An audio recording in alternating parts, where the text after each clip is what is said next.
आज अध्ययन कर रहे हैं कक्षा 7 की पाठ्य पुस्तक सामाजिक विज्ञान हमारा पर्यावरण से अध्याय 5 के अंतर्गत भाग 4 में चर्चा करेंगे ज्वार भाटे की। गत वीडियो आपने देखा जिसमें हमने चर्चा की थी तरंगों के बारे में। तरंगे कहाँ चलती हैं? महासागरों में। इसी तरीके से कहाँ? जलीय राशियों में। हमने पढ़ा विभिन्न प्रकार की जलीय राशियाँ कहाँ पृथ्वी पर मौजूद हैं। कौन कौन सी हैं? वृहद जलीय राशियों में महासागर, सागर और नदियाँ, इन्हें हम वृहद यानी कि बड़ी जल राशियाँ मानते हैं। तो इन्हीं के अंतर्गत ज्वार भाटे की प्रक्रिया भी संपन्न होती है। कॉपी पेंसिल लेकर हो जाइए तैयार, इसको भी हल कर डालते हैं। देखिए, सबसे पहले एक चीज़ ध्यान रखिए, ये प्रक्रिया संपन्न कहाँ हो रही है? हमने बात की महासागरों में। तो महासागरीय परिसंचरण के अंतर्गत आता है। परिसंचरण क्या है? बड़ा आसान है, ये आप इसको लिख सकते हैं, ये महासागर की गतियां हैं। ये महासागर की हम क्या कह सकते हैं? गतियां। अलग अलग तरीके से महासागर का जल क्या करता है बच्चों? गति करता है। उसी को हम देखते हैं 3 रूपों में। देखिए, पहला जो रूप है वह है तरंग। जो हमने पढ़ा तरंग, हमने क्या पढ़ा था? इस चित्र के माध्यम से हम देखते हैं तरंग ऊपर और नीचे, यानी कि जल का उठना और फिर नीचे जाना। क्या कारण था? पवन वेग के कारण। अगला देखते हैं ज्वार भाटा। ज्वार भाटे को आज विस्तार से समझेंगे। इसमें आप देख रहे हैं दोनों चित्रों को आप तुलना कीजिए और आप जानेंगे कि क्या अंतर है। ये देखिए, ये सूखा इलाका है, यानी कि जल यहाँ पर क्या हो गया? नीचे उतर गया है, और यहाँ पर जल क्या हो गया है? ऊपर चढ़ गया है। यानी कि आप ये देख रहे हैं कि जल का ऊपर जाना और जल का वापस उतरना, ये प्रक्रिया जो है ये किससे संबंधित होती है? ये होती है ज्वार भाटे से, जिसको आज विस्तार से जानेंगे। इसी तरीके से तीसरे प्रकार की और गति है जिसको हम क्या कहते हैं? धाराएं। समुद्री जल धाराएं कहते हैं। ये जल धाराएं उत्पन्न होती हैं पृथ्वी के भूगर्भीय जो गर्मी है, जिसको संवहनीय धाराएं कहती हैं, उनके परिणाम स्वरूप ये उत्पन्न होती हैं। और जल क्या करता है बच्चों? गति करता है। गति कहाँ करेगा? दिखाई नहीं देता है। ये जल अंदर गति करता है। किस तरीके से? आप ये देखिए, जिसमें जल में एक निश्चित दिशा में ये क्या करता है? गति करता है, और एक संपूर्ण एक चक्र को पूरा करता है। एक स्थान से शुरू होगा तो वापस घूमता हुआ फिर दूसरी स्थान पर पहुंच जाएगा। तो इसके बारे में विस्तार से अगले वीडियो में देखेंगे। आज चर्चा कर रहे हैं ज्वार भाटा। सबसे पहले परिभाषा, ज्वार और भाटा।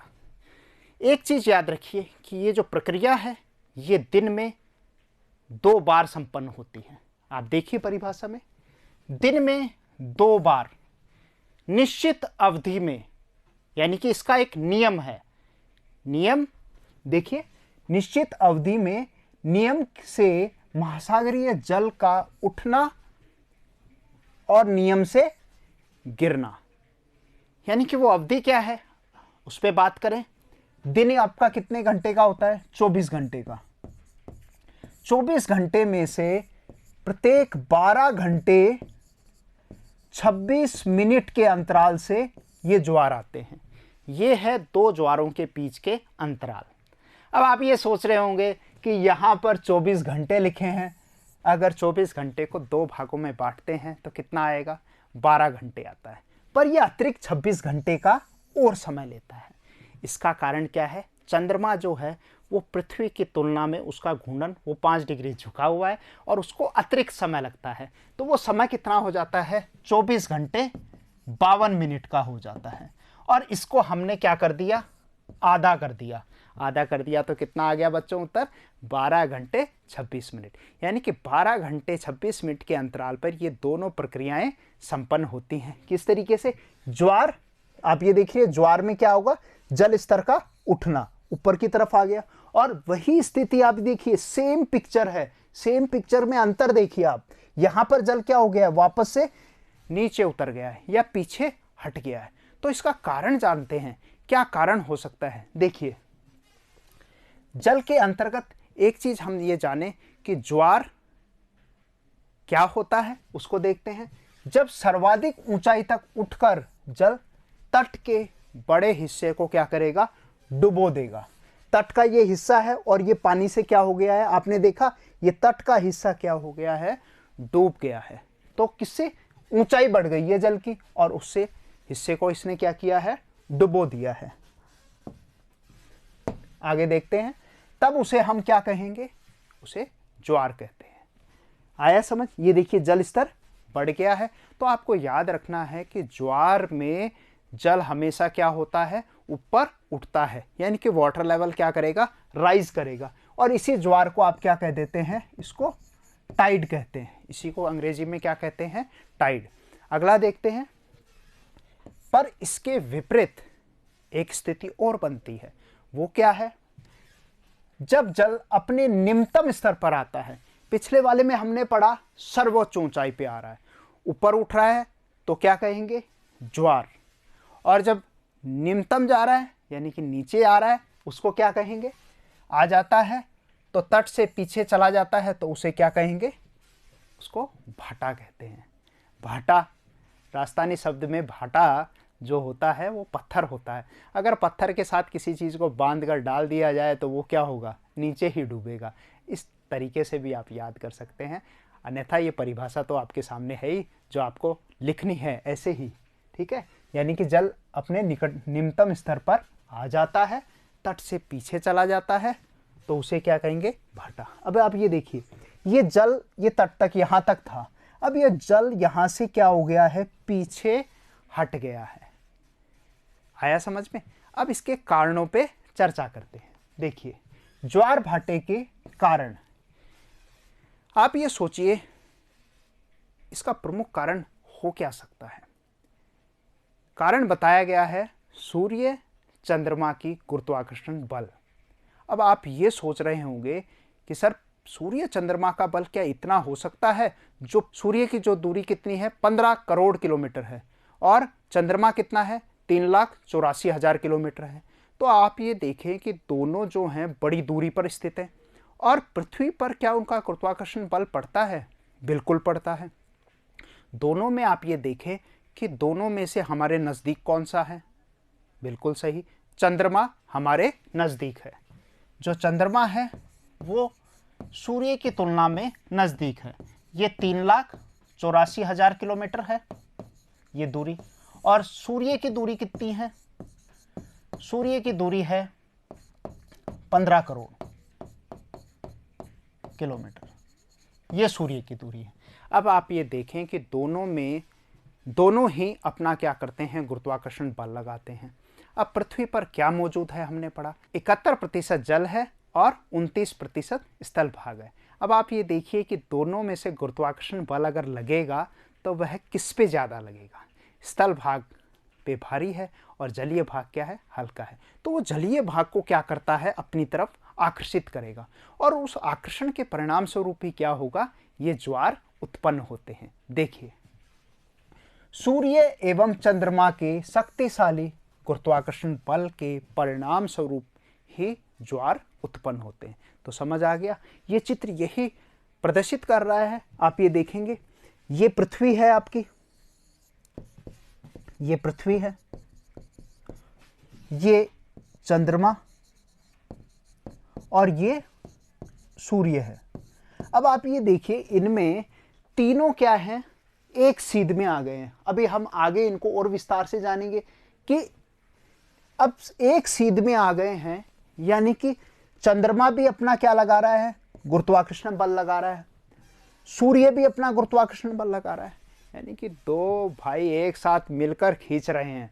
तो किसको, जल को बहुत तेजी से खींचेंगे, और तेजी से खींचेंगे तो उसी के परिणाम स्वरूप ज्वार और भाटा उत्पन्न होगा। आगे देखते हैं, ये हैं ज्वार भाटे के प्रकार। अब हम दो चीजें यहां पढ़ रहे हैं, एक बार मैं बोल रहा हूं ज्वार, एक बार बोल रहा हूं भाटा। तो ज्वार, ये जो ज्वार है, ये ज्वार को तो हम कह देते हैं टाइड, यानी कि ऊपर जाना, समझ आया। और ये जो भाटा है, इसको अंग्रेजी में हम कहते हैं ईब, यानी कि इसका मतलब नीचे आना। दोनों प्रक्रियाएं अलग अलग हैं, एक में ऊपर जाएगा, एक में नीचे आएगा। अब ज्वार को हम समझते हैं कि ज्वार भी कैसे आ सकते हैं, कई बार बहुत ऊंचे आएंगे और कई बार बहुत नीचे आएंगे। तो उसका भी कारण जानेंगे। ये एक चीज़ तो पता लगा ली है हमने कि सूर्य और चंद्रमा के गुरुत्वाकर्षण बल के परिणाम स्वरूप ही ये होता है। देखते हैं ज्वार के प्रकार। तो सामान्य रूप से हम ज्वार को दो भागों में विभाजित कर सकते हैं, एक उच्च ज्वार और एक निम्न ज्वार। देखिए ये उच्च ज्वार है, नोट कर लीजिएगा, ये निम्न ज्वार है। अब आप देख रहे हैं चित्र से हम ये जान गए हैं, समझ चुके हैं इस चीज को कि उच्च ज्वार में या ज्वार में क्या होगा, जल स्तर का बढ़ना, और ज्वार निम्न ज्वार आएगा तो उसमें जल स्तर नीचे जाएगा। पर भाटे की तरह नहीं है, भाटे में बिल्कुल पीछे हट जाता है। यहाँ पर क्या हो जाएगा, ज्वार तो आएंगे पर वो थोड़े कम होंगे। किसकी तुलना में, ये दोनों की अगर हम तुलना करें, इस तुलना में यहाँ पर ज़्यादा पानी उठ रहा है और इसकी तुलना में यहाँ पानी थोड़ा सा कम उठ रहा है। ये दोनों है, इसमें थोड़ा सा क्या रहेगा, कम रहेगा। ज्वार तो आएंगे पर दोनों में थोड़ा सा अंतर है, यानी कि 10% का दोनों में थोड़ा अंतर रहता है। आगे देखते हैं, ये परिभाषा है उच्च ज्वार की। अब ज्वार को भी हम देखें तो ज्वार कब आ रहे हैं, ये हमने देखा, पहली स्थिति देखी, क्या देखा कि सूर्य, चंद्रमा और पृथ्वी। अब इसको आप ये देखें, सूर्य, चंद्रमा और पृथ्वी। अब ये एक चीज आप याद रखें कि ये तीनों जब एक सीध में रहेंगे, एक कतार में रहेंगे, तभी क्या आएगा, उच्च ज्वार आएगा। थोड़ा भी इधर उधर हुए तो ज्वार का जो ऊंचाई होगा उसमें क्या होगा, कमी महसूस होगी, कमी आएगा, यानी कि पहले की तुलना में उसमें कमी आ जाएगी। तो इस चीज़ का ध्यान रखना है कि ये हमेशा जो तीनों खगोलीय पिंड हैं ये एक सीध में होते हैं, पर एक सीध में हमेशा नहीं होते हैं। अब आप याद कीजिए कि ये कब कब हो सकते हैं एक सीध में, तो मैं आपको बता देता हूँ। देखिए ये स्थिति हो सकती है पूर्णिमा या अमावस्या पे, ये स्थिति। अब आप ये देखिए, पूर्णिमा जिसको आप क्या कहेंगे, फुल मून कहते हैं, और ये न्यू मून होता है। जैसे आज की बात करें, आज की तारीख के अनुसार आज क्या है, अमावस है। तो अमावस है तो आज कैसे ज्वार आएंगे, चलिए खोज निकालते हैं। देखिए आज की स्थिति को अगर हम देखें तो ये स्थिति आज की स्थिति है, ये आज की स्थिति है। अगर हम देखें तो आज के अनुसार ये सूर्य, ये चंद्रमा और ये पृथ्वी। अब आप ये देखिए कि इस स्थिति में क्या है कि गुरुत्वाकर्षण बल जो लग रहा है वो किसका लग रहा है, सूर्य का भी लग रहा है, चंद्रमा का भी लग रहा है। अब दोनों का जब गुरुत्वाकर्षण लग रहा है तो इसके परिणाम स्वरूप क्या आ रहे हैं, उच्च ज्वार आ रहे हैं। और उच्च में से भी क्या हो सकते हैं, और वृहत हो सकते हैं, और बड़े हो सकते हैं, जिनको क्या कह सकते हैं हम, स्प्रिंग टाइड्स कहते हैं।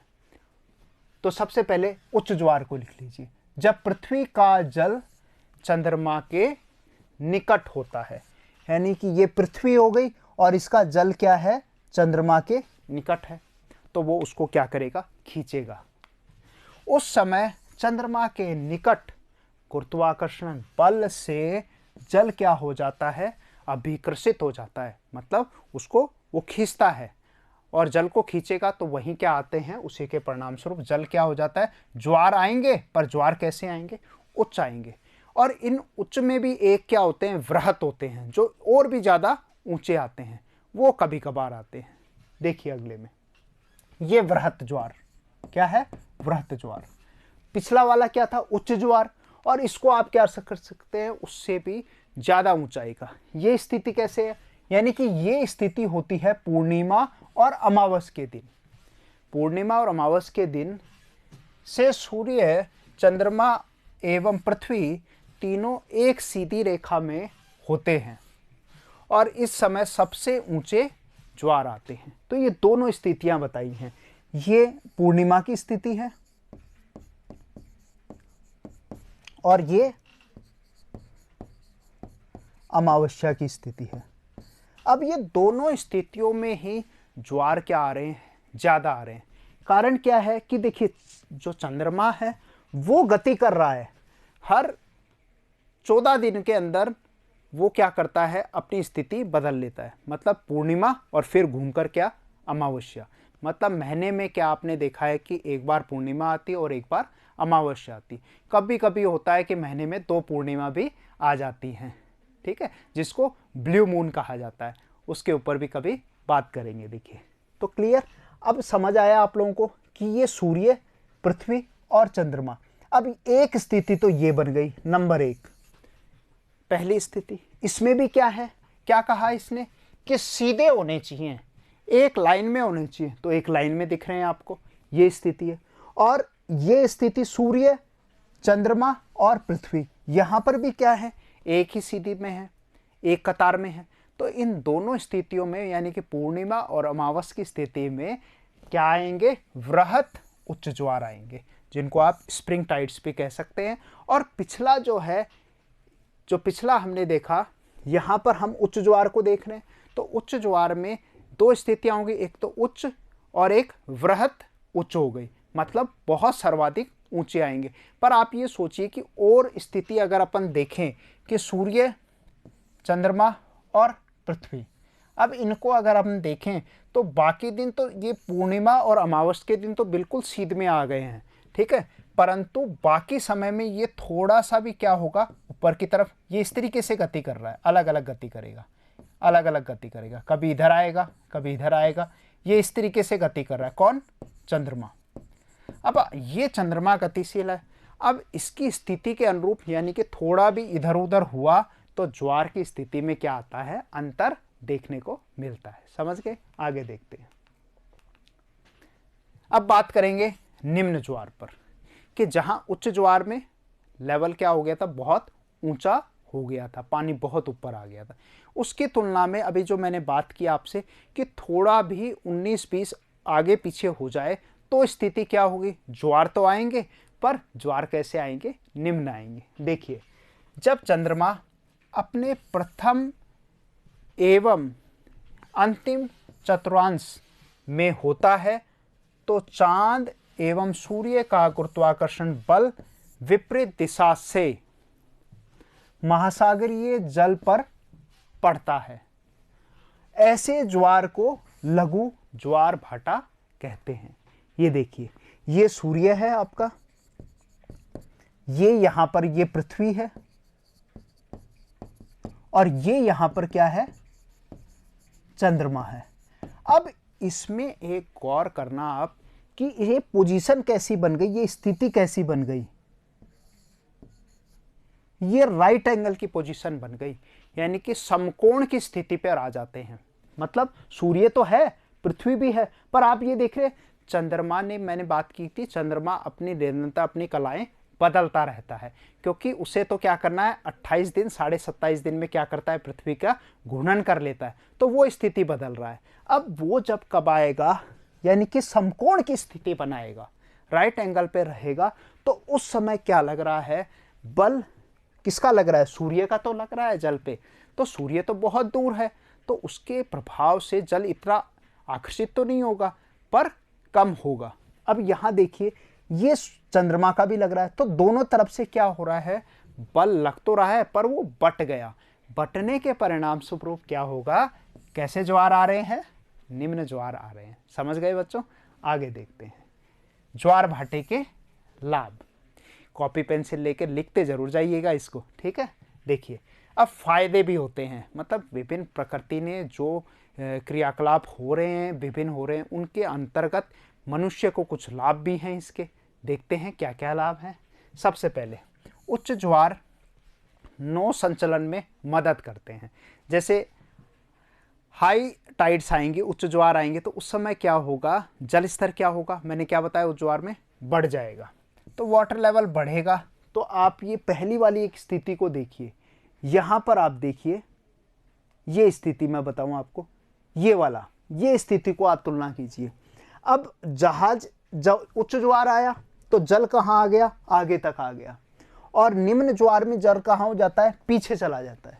अब आप ये देखिए, जो जहाज आसानी से दूर खड़ा था, यहां खड़ा है ये जहाज, ये जहाज है, ये यहाँ खड़ा है, और जब जल आएगा तो ये जहाज क्या करेगा, अपने आप आगे की तरफ क्या होगा, बंदरगाह तक बड़ी आसानी से आ जाएगा। मतलब बिना स्टार्ट किए हुए आसानी से दूरी तक आ जाता है।